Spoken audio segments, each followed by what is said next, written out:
On se retrouve dans un nouvel épisode pour parler des sessions de trading. Est-ce que tu savais que ces sessions avaient un secret? Je t'ai dessiné déjà tous les traits nécessaires pour chaque semaine et du coup on va commencer tout de suite par cette semaine-là. Donc quand tu regardes ici, donc en orange, c'est la session asiatique. En vert, c'est la session européenne et en rouge, donc un peu rosâtre comme ça, c'est la session USA, donc United States, tu connais déjà.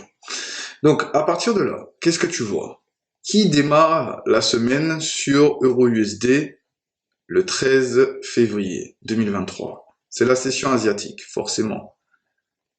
Qu'est-ce qu'ils font? Ils créent un lot, d'accord, en début de semaine, et par la suite, ce lot vient se faire chercher au fur et à mesure de la semaine, progressivement.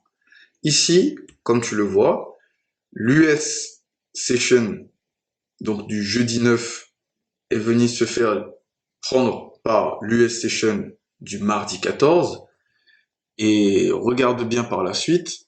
Ici, qui est-ce qui relance le move pour faire chuter le marché et qui donne la continuation ici pour break toute la zone qui était ici de demande? Asian Session, Asian Session. À ce niveau-là, qu'est-ce qu'on peut voir? C'est que, donc je vais mettre le replay pour qu'on puisse regarder à l'intérieur ce qui se passe. Parce que là, on est en 1 heure. On va descendre au fur et à mesure sur les petites unités de temps. Donc reste avec moi encore. On vient à peine de commencer. Ici, quand tu le vois ici, juste là, dans cette zone, la possibilité de rentrer durant la London Session est présente. Mais comment? Ici, pareil. Mais comment? Donc, on va regarder ça tout de suite. Alors, quand je vais en M15, donc les zones restent toujours là, hein, c'est un outil que j'utilise pour pouvoir me l'afficher. Donc ici, le marché nous donne un lot, juste là, et quand tu regardes, si je le trace une ligne comme ça, eh bien, la London Session vient, elle se connecte à ce lot, comme je dirais, et ensuite, elle fait sa chute. Si tu as regardé la précédente vidéo que j'ai fait sur les conditions petite unité de temps, grosse unité de temps, tu vois que là, il y a une correspondance. Pourquoi? Parce que si tu veux profiter de ce mouvement et rentrer ici, par exemple, tu mets ton stop loss, donc moi je ne le mettrai pas jusque là, mais imaginons que tu mets ton stop loss jusqu'ici, et que tu veux aller chercher le lot ici, d'accord? Donc tu as un très bon ratio qui est de 6,55. Bien entendu, si tu clôtures toute la position tout en bas, hein, si tu fais des clôtures à l'intérieur, c'est pas pareil. Mais qu'est-ce que le marché te donne? Le lendemain, donc ici c'est une nouvelle journée, Asian Session qui monte, la London Session, donc l'européenne, je dis London puisque c'est Londres qui a un peu plus de force. Qu'est-ce qu'on voit ici? Ici le marché casse, donc en interne, et là il nous crée trois bougies différentes. Donc ces trois bougies nous donnent en fait à l'intérieur de ce mouvement la possibilité de tracer une zone intermédiaire de demande. Cette zone intermédiaire de demande nous dit quoi?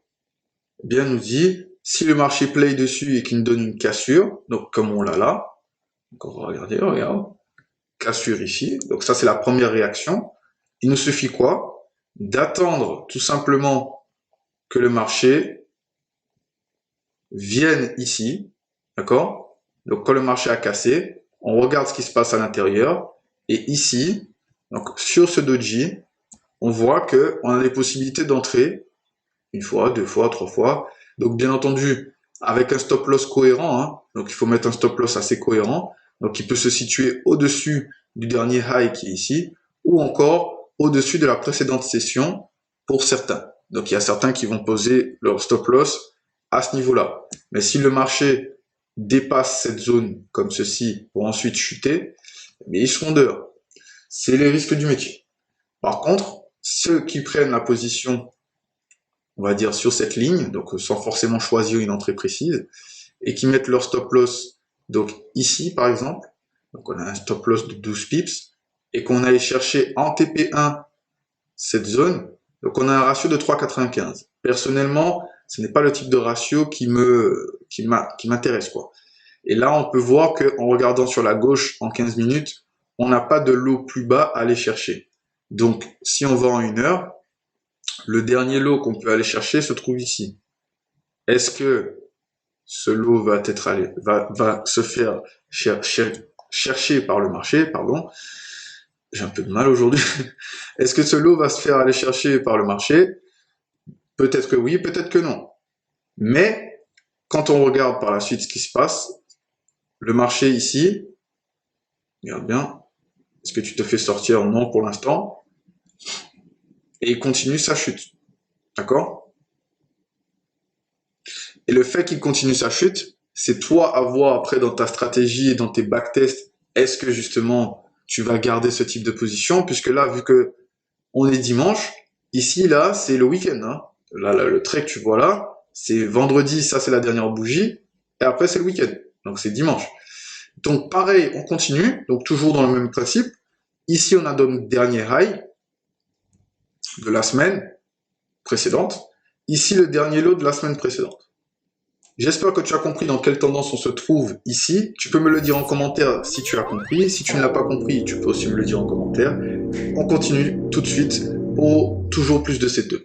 Alors, quand on regarde à ce niveau-là, le marché, qu'est-ce qu'il fait? Il revient dans cette zone d'offre. Donc, quand on prend le doji qui est ici, qui avait déjà été testé, et qu'on trace à ce niveau-là, on voit que le marché revient dans cette zone d'offre. Quand il revient dans la zone d'offre, qu'est-ce qu'on a? Comme je t'ai dit avant, une cassure, donc une cassure de structure. Le marché par la suite, il vient tester. Et c'est là, du coup, donc, tu peux attendre que le marché vienne sur ta zone en 1 heure, ensuite descendre en petite unité de temps. C'est ce qu'on va faire là tout de suite. Tu regardes à l'intérieur ce qui se passe. BOS en 15 minutes. Retracement. Quel est le chandelier qui me donne l'indication avant le BOS? Donc le premier petit BOS, donc le petit, c'est vraiment celui qui est en toute petite unité de temps. C'est celui-ci. Donc là, on a le grand mouvement, retracement, grand mouvement. Donc ici, on avait déjà BOS en interne à ce niveau-là. Donc, je peux prendre cette bougie qui est juste ici, donc entre ces deux-là, ce qui me donne une bougie en M30 pour créer ma zone. Si la zone elle est trop grande, on peut la raffiner sur une seule qui se trouve juste ici. Ceux qui se sont positionnés ici pour pouvoir aller chercher plus bas, eh bien ils se font sortir sur des exemples que j'avais déjà parlé dans plusieurs épisodes. Mais nous, on sait ce qui va se passer, donc on peut se positionner, d'accord, à ce niveau-là, avec un stop loss au-dessus du dernier low, au-dessus du dernier high, pardon, et aller chercher, du coup, donc, on a un TP1 possible ici, ok. Si on regarde sur la gauche, on a un TP possible ici qui peut être TP1 ou TP2 pour certains, ça dépend de ta stratégie et de ton style de trading. Et on a un TP qui peut être allé chercher ici. Sans oublier que du coup, le dernier lot de la semaine, c'est celui-là. Là. Donc, imaginons que moi, je vais TP1 ici, parce que ici, c'est pour moi, c'est trop près. Donc, en termes de profitabilité, ce lot est beaucoup trop près par rapport à mon entrée et mon stop loss. Donc, un ratio de 4, c'est nickel. Là, le fait que le marché fasse ce mouvement ne me sort pas. Il peut donner une possibilité à ceux qui n'ont pas eu l'occasion de prendre ma position, de reprendre une position ici, d'accord? Juste ici. Et aller chercher justement cette zone, toujours. Si la zone est trop près, on peut aller chercher la zone de demande, parce que c'est une zone de demande, hein, qui se trouve en intermédiaire ici, mais qui par la suite, faut pas oublier que dans quelle tendance on est. D'accord? Donc, pour moi, prendre un achat ici n'a pas de sens, mais je sais que à ce niveau-là, le marché pourrait avoir des potentielles réactions, et c'est le cas avant même d'y arriver. Regarde, il arrive à ce niveau-là, le marché a une réaction, mais là on est en fin de session, donc moi normalement je suis déjà sorti de position. Par contre ici, ma position, donc si j'ai mis un break-even, je me fais sortir. Par contre, si je n'ai pas mis de break-even et que j'attends justement que je tiens ma position parce que j'ai déjà TP1, normalement si j'ai déjà TP1, j'ai déjà break-even, donc là je me suis fait sortir, mais je n'ai pas repris la position. Par contre, cette zone d'offre, je vais tout effacer pour que tu vois bien. Cette zone d'offre-là, elle tient toujours. Celle qui nous a permis d'entrer ici, nous redonne la possibilité d'entrer ici, mais il faut être vigilant. Parce que quand le marché nous donne des réactions spontanées et brutes comme celle-ci, c'est souvent lié à des annonces économiques. Et vu qu'on était le 21 février, il est possible qu'on avait un Fed Chair, donc c'est un FOMC ou quelque chose dans le genre, ou Powell qui s'est amusé à discuter des marchés et que ça a un peu fait danser les graphiques. Par la suite, on continue. Donc le lendemain, qu'est-ce qu'on a? L'Asian Session qui nous donne une consolidation. L'entre-deux sessions nous donne le test. Nickel. Et la London part. Retracement entre l'entre-deux sessions, donc c'est la pause, on va dire, entre la London Session et l'US Session. Ici, le dernier doji que me laisse le marché avant son décollage. Comme tu regardes ici, c'est le même qui est venu tester ici, mais qui ne break pas ce high. Nous donne une possibilité donc de rentrer ici. Et cette possibilité peut être vue encore en plus petite unité de temps. Regarde bien. Ici, on a une cassure. Alors, on va mettre comme ça. Donc ici, on a une cassure, BOS, ok, BOS ici, et ainsi de suite. Là, ceux qui avaient mis leur TP, ils touchent TP. Le marché retrace. Ici, on a une zone à l'intérieur pour ceux qui veulent, avec ce doji. Alors, ne soyons pas matrixés, parce que là, du coup, on est en 5 minutes. Mais rappelons-nous que en 1 heure, on avait toutes nos confirmations pour justement être dessus. Donc là, quand on regarde, LTF intervention, ici on peut entrer, ou on peut encore attendre. Pour ceux qui veulent aller en 1 minute, ils iront 1 minute, mais ici, voilà, on a tout. Boum, le marché nous donne quoi? Notre cassure. Et pour certains, ils attendent un peu. Là, on voit que le marché ne play pas à ce niveau-là. Mais est-ce qu'il play ici? Oui. Puisque là, on est en 5 minutes. Donc, cette bougie-là, voilà, ces deux bougies, c'est la fin de la bougie de 15 minutes. Donc, je vais aller en 15 minutes, tu vas voir. Si, regarde. Tu vois? 16h30, 16h45. Là, le marché vient ici. Boum. Si je vais en 10 minutes, regarde. Là, il nous laisse un doji qui est très très très bien dessiné pour justement, donc là, le marché il play. Pour ceux qui travaillent, donc là, c'est une possibilité de prendre une position encore à 19h. Par contre, une fois que la flèche bleue a été atteinte, tu prends ton profit. Parce qu'on ne sait pas ce que le marché va nous donner par la suite. Et nous, c'est ce qu'on va continuer. Donc là, le marché continue ses baisses. Ici, on a une annonce économique le vendredi, d'accord? Mais comme tu le vois, il continue à nous répéter les mêmes cycles de marché. Ça veut dire l'US Session, la London Session et l'Asian Session nous donnent à chaque fois, chacun ont un rôle en fait. Ils ont chacun leur rôle et ils se passent le relais. Une fois, c'est l'Asian Session qui va lancer le mouvement. Une autre fois, c'est Londres qui va faire la continuation du mouvement, puis le retracement, pour qu'ensuite l'US Session puisse continuer, comme on l'a eu donc ici, ici. Ici, regarde, l'Asian Session, donc la session asiatique, vient tester l'US Session, pour ensuite ranger en interne, mais nous donner des confirmations en petite unité de temps. On a une cassure en interne, pas une cassure externe, mais une cassure en interne. On a un petit range avant le déroulé, et du coup, l'US Session, cette fois-ci, elle ne retrace pas. Continue juste. D'accord? Là, on arrive en fin de semaine, il y a une annonce économique, le marché continue de faire sa vie. Ok? Donc si je mets ici, tu vois que là, il y avait du setup, quoi. Donc on a vu du setup à ce niveau-là aussi, on a eu du setup à ce niveau-là aussi, et on a eu du setup en interne ici. Tout ce qui est après, personnellement, je ne vais pas rentrer dans ça dans cet épisode, puisque ça va risquer de t'embrouiller. Il est possible de rentrer dans ces mouvements, mais c'est assez complexe. Donc là, quand tu regardes, est-ce que tu peux prendre ce mouvement? Oui, si tu as envie, c'est possible. Comment? Je vais te le montrer. Donc regarde, ici on est en fin de session. Donc là, comme je te l'ai déjà dit dans plusieurs épisodes, le marché nous laisse un lot. Ok? Il nous laisse un lot. Ce lot nous laisse des highs. D'accord? Donc là, on a un range. Le marché casse par le bas. Ici, on a un BOS.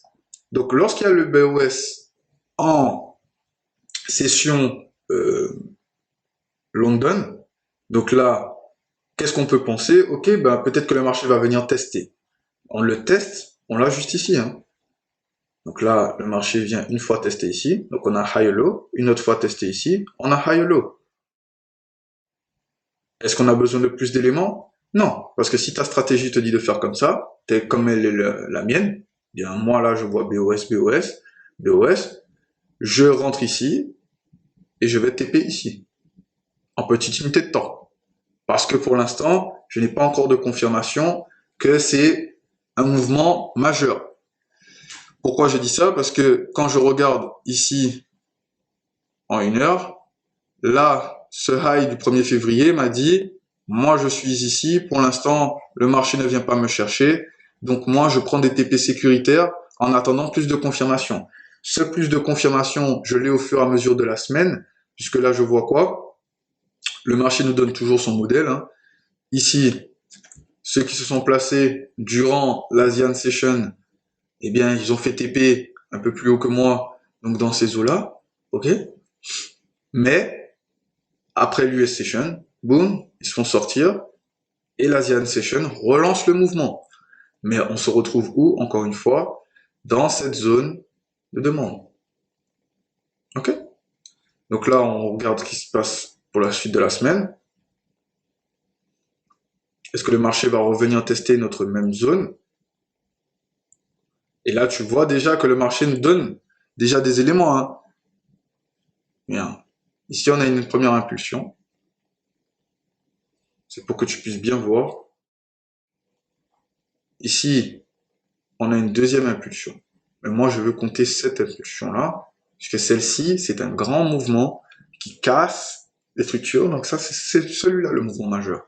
Ici, on a un test qui s'opère à ce niveau-là, donc entre ce niveau et ce niveau. Toujours, comme tu le vois, hein, le marché revient dans son extrême. Ce n'est pas systématique, mais là, pour l'instant, c'est ce qu'on a. Donc, on prend ce que le marché nous donne, puisque nous sommes des traders qui réagissent au marché et qui ne créent pas de mouvement. On ne peut pas créer de mouvement avec la taille de nos portefeuilles et avec la taille aussi de notre communauté, c'est pas possible. Là, il y a des milliards et des milliards qui sont en jeu. Et là, tu vois, boum, nouvelle semaine, puisque là, du coup, la semaine a changé. Donc là, normalement, si tu n'as pas mis ton TP ici, là, tu t'es fait sortir, hein, direct. Mais si tu as mis le TP ici, comme je te disais, puisqu'on est toujours baissier, tant qu'on ne casse pas, pour moi, ce high ici, là, donc on regarde bien, hein, c'est celui du 14 février, on en est encore loin, certes, mais pour l'instant, là, le marché, il peut encore continuer à baisser avant de me donner justement plus d'éléments pour monter. Et là, quand on regarde, on avait ce lot qui était ici en attente depuis le 6 janvier qui n'avait pas été testé. Peut-être qu'il va se faire tester ou manipuler. C'est ce qu'on va voir. On va voir. Hop, petite manipulation, erreur de manipulation. Donc là, on continue. On voit qu'ici, il y a beaucoup d'annonces qui se profilent, c'est normal parce que au fur et à mesure du mois, il y a des annonces. Et ici, ah, c'est pas vrai. Ici, on a une consolidation sur le marché, juste là, qui nous donne la compression du prix nécessaire pour monter. Et qu'est-ce que là, franchement, là, je pense qu'on va aller chercher ici. Donc, quand le marché va monter et aller chercher ici, à partir de cet instant, on peut considérer qu'on est haussier, mais on n'est pas encore allé le chercher. Parce que comme tu le vois, le marché nous donne certes des grands mouvements, certes des belles occasions de rentrer, mais à chaque fois, il revient. Donc je vais te montrer quelque chose de très cohérent. Regarde bien. Là, je suis resté en 1 heure. Hein. Donc, regarde bien. Ici, qu'est-ce que tu as? Ici, tu as un lot. Ok? Le marché casse ce lot, mais il ne fait pas une cassure franche. Ici, on a notre lot, le marché casse ce lot, mais il ne donne toujours pas de cassure franche. Ok? Il donne juste, voilà, il fait une petite mèche et après il s'en va. Et en général, la réaction, elle est très forte. Mais si je regarde un peu plus haut en unité de temps, qu'est-ce que moi je vois? Je vois ceci.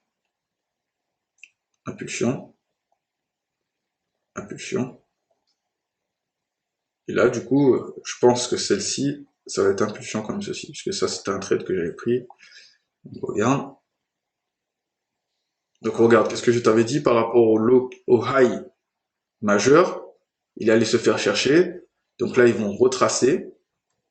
Il était rapide, ce retracement. Et le marché continue sa route. Il a retracé sur quoi? Zone de demande que tu trouves ici. Zone de demande ici. Tu vois, là, le marché n'a pas play. Mais ce n'est pas grave. À l'intérieur, tu peux trouver des éléments pour pouvoir continuer à prendre des mouvements. Et quand tu regardes, hop, c'est pourquoi je trouve qu'il est très intéressant de mettre en considération nos petites unités de temps avec nos grosses unités de temps. Parce que si je reviens juste à ce niveau-là, sur cette semaine-là, ok? Si je reviens juste dessus, par exemple, en 30 minutes. Là, ici, je ne sais pas, voilà, je ne serais pas rentré ici, personnellement. Mais par contre, ici, annonce économique ou pas, le marché me donne une opportunité ici de rentrer sur une zone de demande. J'avais déjà eu à plusieurs reprises des confirmations qui me disaient que le marché veut monter. Donc là, ce premier mouvement, ce deuxième mouvement et par la suite le dernier mouvement me disent le marché veut monter, le marché veut monter, le marché veut monter. Eh bien, est-ce qu'il monte? Bien sûr. Et même si je suis en fin de semaine, je prends mon mouvement et c'est ça qui détermine d'être un trader, c'est qu'il faut prendre le risque. Du moment où on prend son risque, on voit que le marché continue à nous donner des éléments. La zone qui est en train de réagir actuellement, c'est la zone qu'on avait laissée par rapport à ce que je te disais en 4 heures pour voir quand le marché va retracer après avoir cassé le high majeur qui est sur la flèche bleue. Et là, il vient le tester. Donc, est-ce qu'on peut rentrer ici? En 4 heures, on voyait qu'on avait du mal. Ici, j'ai toute la session asiatique. Je mets ma zone dans une autre couleur. Hop, qu'est-ce qu'on voit? Le marché vient dessus. Higher low dès le lundi. Et on continue. Et on regarde bien, chaque fois, les sessions nous donnent chacune un événement différent. Qui vient déclencher ici? Fin de retracement à London. L'US envoie un peu de jus fin de semaine. London reprend le relais après avoir chassé la session asiatique. Et on continue.